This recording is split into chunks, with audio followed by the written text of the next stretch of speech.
Chapter 10 The Shepherds in the Mountains. After Christian and Hopeful escaped the Doubting Castle, they continued on the way, ascending the delectable mountains that belonged to the king, which I previously mentioned before.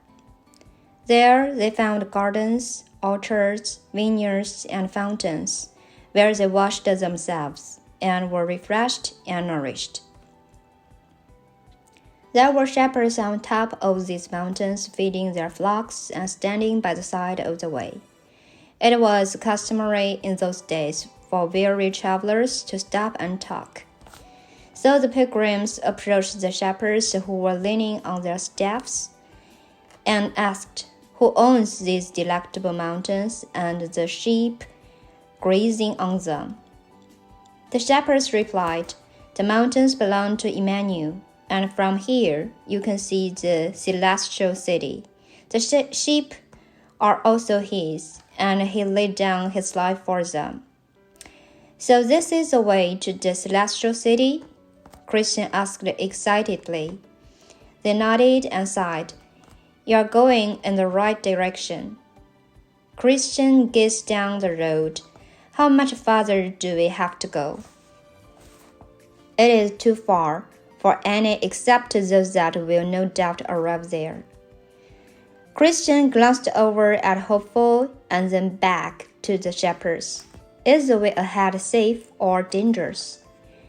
"It's safe for some, but sinful men will fall there." Christian and Hopeful were completely exhausted from their journey. "We are very tired. Is there a place where we might be able to rest a while?" "The Lord of these mountains has ordered us not to forget to entertain strangers," said the shepherds. "Therefore, everything that's good here is for your refreshment." When the shepherds learned that Christian and Hopeful had been traveling on the way, they began to ask them many of the same questions that had been asked before in other places, including, "Where did you come from? How did you enter the way? And how have you preserved this far?" The shepherds knew that very few pilgrims that began a journey to these mountains would ever show their face here. After Christian and Hopeful told their story, the shepherds invited them to stay, saying, "Welcome to the delectable mountains."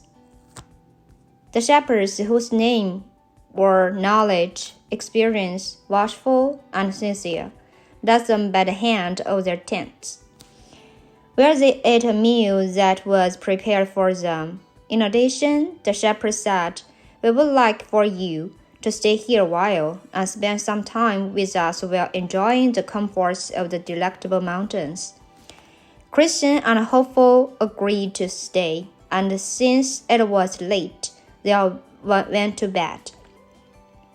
The next morning, at the shepherd's invitation, Christian and Hopeful walked with them on the mountains for a while, enjoying a pleasant view from every side.